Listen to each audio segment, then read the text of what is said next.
सरकारी शिक्षिका पर पति का आरोप, नौकरी लगने के बाद छोड़ा। इन दिनों एसडीएम बनी ज्योति मौर्य खासी चर्चाओं में है। एसडीएम बनने के बाद पति को छोड़ने का आरोप लगा है। कुछ ऐसा ही मामला कान्हा की नगरी मथुरा में भी देखने को मिला है। यहाँ पर एक प्राइवेट टीचर ने अपनी पत्नी पर सरकारी नौकरी लगने के बाद उसे छोड़ देने का आरोप लगाया। मथुरा गाँव के गाँव नगला धनिया निवासी शैलेंद्र सिंह की शादी 8 दिसंबर 2016 में महावन निवासी गीता सागर से हुई थी। शैलेंद्र बीटेक करने के बाद एक प्राइवेट कॉलेज में टीचर था, जबकि गीता बीएड के बाद शिक्षिका बनने की तैयारी में लगी हुई थी। 69,000 शिक्षक भर्ती में गीता का नंबर भी आ गया और गीता की नियुक्ति बतौर शिक्षिका हो गई। इस दौरान गीता ने 2 बच्चियों को भी जन्म दिया। कहानी में मोड़ यहीं से आता है। सरकारी नौकरी लगने के बाद गीता अपने मायके में रहने लगी। उसके पति शैलेंद्र का आरोप है, सरकारी नौकरी लगने के बाद उसकी पत्नी तब तक उसके साथ रही जब तक उसे वेतन नहीं मिला। जैसे ही उसे वेतन मिलने लगा, उसकी पत्नी ने उसका साथ छोड़ दिया। शैलेंद्र का आरोप है कि पत्नी को टेट की कोचिंग के लिए उसने खुद भी पढ़ाया और करीब 1 लाख रुपए कर्जे पर लेकर उसे कोचिंग भी दिलवाई। शैलेंद्र ने कहा कि उसकी पत्नी उसकी दोनों बेटियों को लेकर करीब 2 साल से अपने मायके रह रही है। वह उसे कई बार लेने भी गया, लेकिन उसके ससुराली जनों ने उसके साथ मारपीट कर दी। मथुरा से हेतराम सिंह की रिपोर्ट। मेरा नाम शैलेंद्र सिंह। शैलेंद्र जी, क्या काम करते हैं आप?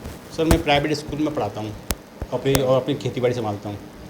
आपका कोई विवाद चल रहा है अपनी पत्नी से, क्या मसला है पूरा बताइए हमसे भी। सर, मेरा पत्नी के साथ ऐसा कोई विवाद नहीं है। मेरी शादी 8 दिसंबर 2016 को हुई थी। उसके बाद मेरी पत्नी मेरे साथ खूब खुश थी, बढ़िया रह रहे थे हम।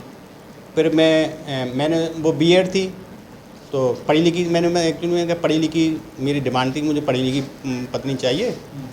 तो ठीक है, मैंने और मुझे मेरी कोई डिमांड नहीं थी। तो वो पढ़ी लिखी थी तो मैंने उसको फिर तैयारी कराई, कोचिंग कराई। मैं को बीटेक हूँ तो मैंने उसको मैथ कराया। मैंने पढ़े तू ज़्यादा तेरा जॉब लग जाएगी तो अच्छा रहेगा।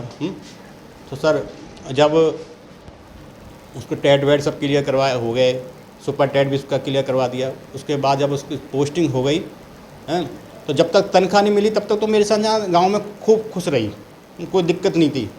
और मतलब उसके घर की तरफ से कोई हेल्प नहीं थी, ना एक पैसे की, ना कोई देखने भी नहीं आता था एक भी दिन।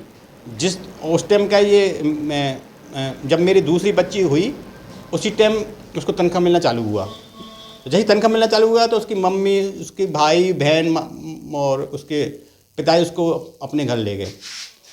फिर पता नहीं सर क्या हुआ अचानक ही, तो तब से उसने मुझसे बात करना बंद कर दिया। और मतलब